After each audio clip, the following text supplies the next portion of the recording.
조선중엽 한 양반가에 역적의 누명이 씌워졌다.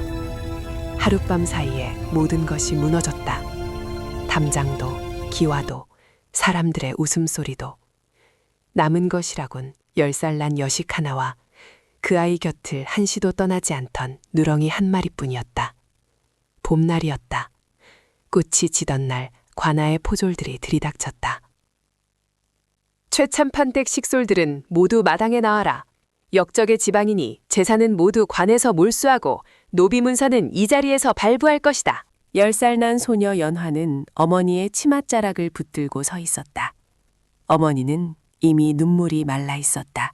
연아야, 연아야, 고개 들어라. 우리 집안 사람은 어디서든 고개를 숙이지 않는다. 어머니, 아버지는요?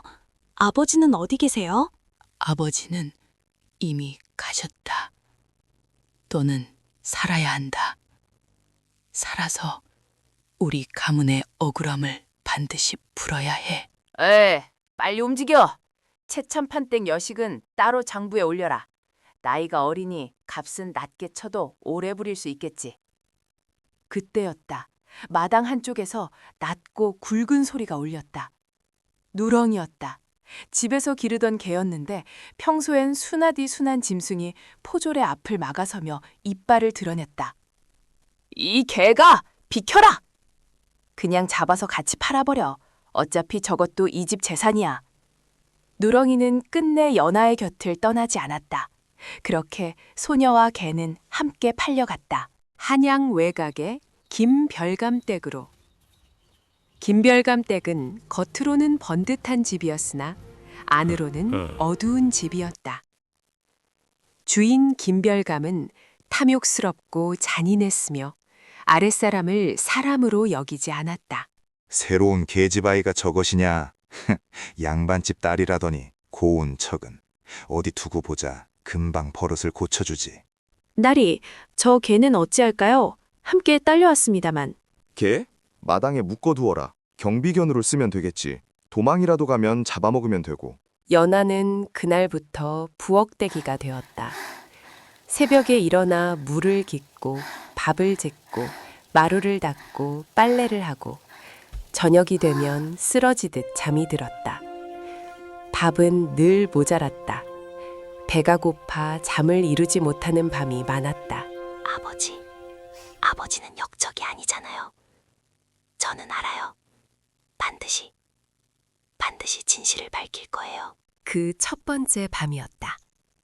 연하가 헛간 구석에 웅크려 눈을 감으려는데 무언가 코에 닿는 느낌이 있었다. 누렁이었다. 어딘가에서 빠져나온 모양이었는데 입에 무언가를 물고 있었다. 찐 고구마였다. 어디서 훔쳐온 것인지 알 수 없었으나 따뜻하고 묵직한 것이 손바닥에 올려졌다. 누렁아, 이걸 어딨어? 누렁이는 대답하지 않았다. 다만 연화의 손을 한번 핥고는 소리 없이 제자리로 돌아갔다. 그것이 시작이었다. 봄이 가고 여름이 왔다. 누렁이는 매일 밤 달라졌다. 어떤 날은 마른 고기 한 점을, 어떤 날은 떡 조각을, 어떤 날은 생선 한 토막을 물어왔다. 부엌 찬장에서 슬쩍 해온 것도 있었고 행랑채 하인들 몫을 가로챈 것도 있었다. 들킬 뻔한 날도 있었다. 야, 어젯밤에 찬장에 있던 고기가 없어졌어. 쥐가 가져간 건가? 쥐가 고기를 통째로 물어가? 그 개 아니야? 어젯밤에 묶어둔 줄이 헐거워져 있더라고. 설마 그 개가 얼마나 영리하다고.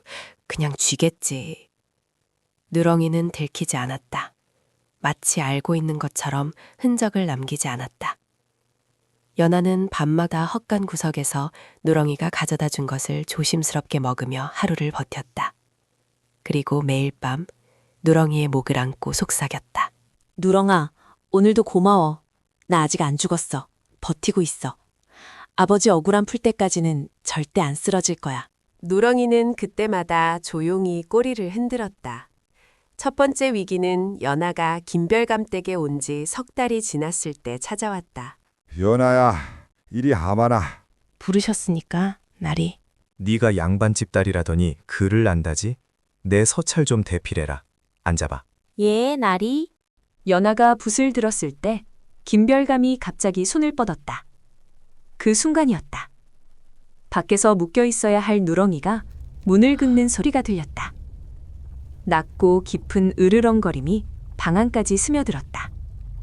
마치 모든 것을 꿰뚫어 보는 소리처럼. 저 개가 왜 저래? 씻어라.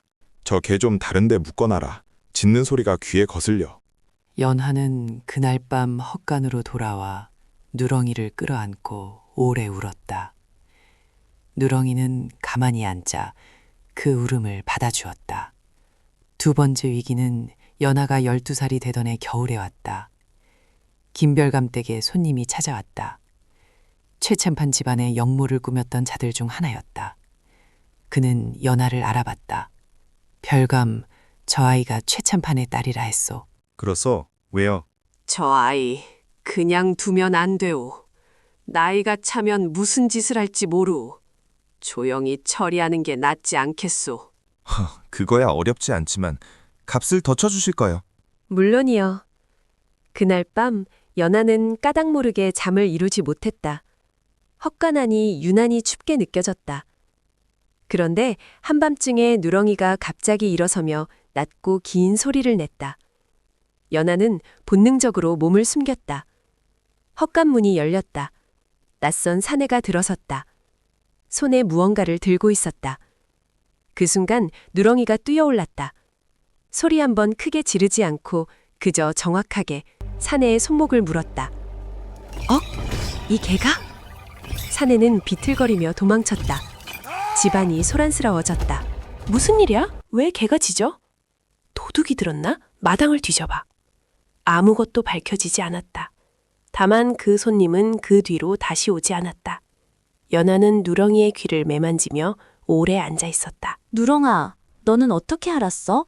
어떻게 매번 알아? 누렁이는 연하의 손등에 코를 가져다 댔다. 세월이 흘렀다. 10살이던 소녀는 15이 되고 18이 되었다. 몸은 고되었지만 마음은 꺾이지 않았다. 연화는 몰래 글을 읽었다. 일하다 쉬는 틈에 팽낭채에 버려진 책 조각을 주워 읽었다. 아버지의 억울함을 풀 방법을 찾기 위해 머릿속으로 끊임없이 생각했다. 아버지가 영모에 가담했다는 증거는 위조된 거야. 진짜 서찰이라면 아버지의 필체와 달라야 해. 그 서찰을 본 사람이 있을 거야. 반드시 있을 거야. 그러던 어느 날 뜻밖의 기회가 찾아왔다. 김별감 댁의 새로운 하인 중에 오래전 최참판 댁 근처에서 일했다는 노인이 있었다. 아가씨, 아니지, 연하라 했지요. 혹시 최참판 나리의 따님 맞소? 왜 그러시오? 나는 그날 밤을 봤소. 그 서찰이 꾸며진 걸 봤소. 내가 직접 눈으로 봤단 말이오. 하지만 그때 무서워서 아무 말도 못했소. 이제 나이가 드니까 이제는 말해야 할 것 같아서. 말씀해 주십시오. 무엇을 보셨습니다. 영모의 서찰을 쓴 건 최참판 나리가 아니었어. 다른 자가 대신 썼어. 내가 그 사람 얼굴을 봤어. 지금도 기억하오. 연하는 그날 밤 결심했다. 더 이상 기다릴 수 없었다. 20살이 된 연하는 이제 어린아이가 아니었다. 그녀는 오래 갈고 닦은 글과 지식을 그리고 10년간 품어온 억울함을 한데 모아 격쟁을 준비했다. 왕이 행차할 때 백성이 직접 호소할 수 있는 제도였다. 누렁아, 이제 갈 거야. 드디어 갈 수 있어. 너 덕분에 여기까지 왔어. 누렁이는 이제 늙어 있었다. 털에 흰 것이 섞이고 눈가에 눈물 자국 같은 것이 배어 있었다. 그래도 꼬리를 흔들었다. 언제나처럼. 격쟁은 쉽지 않았다. 연화는 붙잡혔고 끌려갔다. 그러나 그녀의 손에는 노인 하인의 증언을 받아 적은 서찰이 있었다. 그것만은 놓지 않았다. 이 계집이 노비 주제에 어디서 감히 격쟁을? 나는 최참판의 딸 연하요. 억울하게 씌워진 역적의 누명을 벗기고자 이 자리에 섰소. 나를 끌어내려 하는 것은 진실을 막으려 하는 것과 같소. 그녀의 목소리는 떨리지 않았다. 10년의 세월이 그 목소리를 단단하게 벼렸다. 잠깐, 최참판 댁이라면 10년 전 영모 사건 말이냐? 그렇소. 그리고 나에게는 그 영모가 꾸며진 것임을 증명할 증인이 있어. 진실은 생각보다 빠르게 드러났다. 노인 하인의 증언은 결정적이었다.